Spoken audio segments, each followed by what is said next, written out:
أعوذ بالله من الشيطان الرجيم. بسم الله الرحمن الرحيم. الرحمن علم القرآن، خلق الإنسان علمه البيان. الشمس والقمر بحسبان، والنجم والشجر يسجدان. والسماء رفعها ووضع الميزان، ألا تطغوا في الميزان، فأقيموا الوزن بالقسط ولا تخسروا الميزان. والأرض وضعها للأنام، فيها فاكهة والنخل ذات الأكمام، والحب ذو العصف والريحان. فبأي آلاء ربكما تكذبان؟ خلق الإنسان من صلصال كالفخار، وخلق الجان من مارج من نار.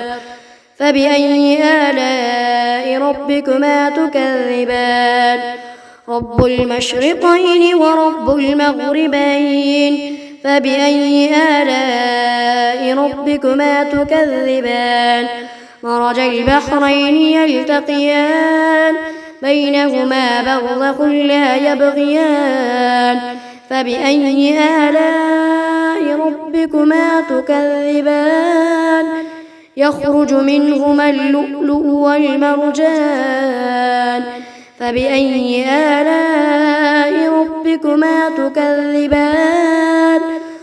وله الجوار المنشآت في البحر كالأعلام.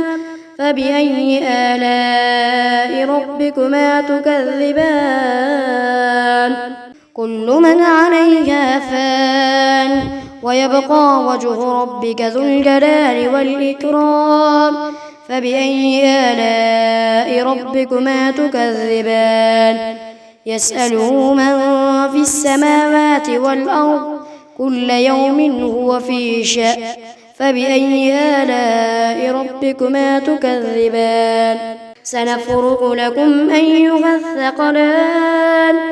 فبأي آلاء ربكما تكذبان؟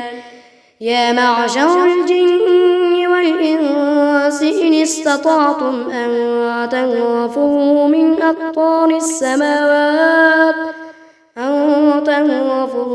أقطار السماوات والأرض فانفذوا، لا تنفذون إلا بسلطان. فبأي آلاء ربكما تكذبان؟ يرسل عليكما شواظ من نار ونحاس فلا تنتصران. فبأي آلاء ربكما تكذبان؟ فإذا انشقت السماء فكانت وردة كالدهان. فبأي آلاء ربكما تكذبان؟ فيومئذ لا يسأل عن ذنبه إنس ولا جان. فبأي آلاء ربكما تكذبان؟ يعرف المجرمون بسيماهم فيؤخذ بالنواصي والأقدام. فبأي آلاء ربكما تكذبان؟ هذه جهنم التي يكذب بها المجرمون، يطوفون بينها وبين حميم آن. فبأي آلاء ربكما تكذبان؟ ولمن خاف مقام ربه جنتان. فبأي آلاء ربكما تكذبان؟ ذواتا أفنان. فبأي آلاء ربكما تكذبان؟ فيهما عينان تجريان. فبأي آلاء ربكما تكذبان؟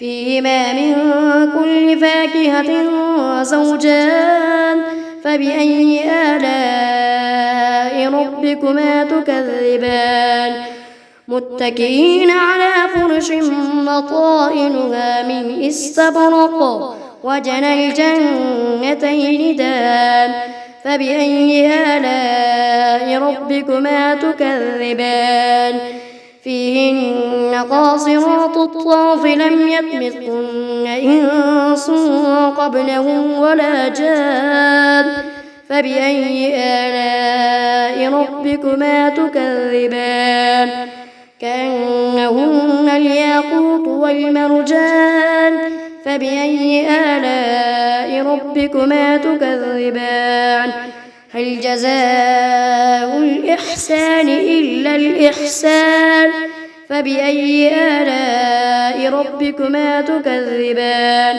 ومن دونهما جنتان فبأي آلاء ربكما تكذبان مدهامتان فبأي آلاء ربكما تكذبان فيهما عينان نضاختان فبأي آلاء ربكما تكذبان فيهما فاكهة ونخل ورمان فبأي آلاء ربكما تكذبان فيهن خيرات حسان فبأي آلاء ربكما تكذبان حور مقصورات في الخيام فبأي آلاء ربكما تكذبان لم يطمثهن إنس قبلهم ولا جان فبأي آلاء ربكما تكذبان متكئين على رفرف خضر وعبقري حسان فبأي آلاء ربكما تكذبان تبارك اسم ربك ذي الجلال والإكرام.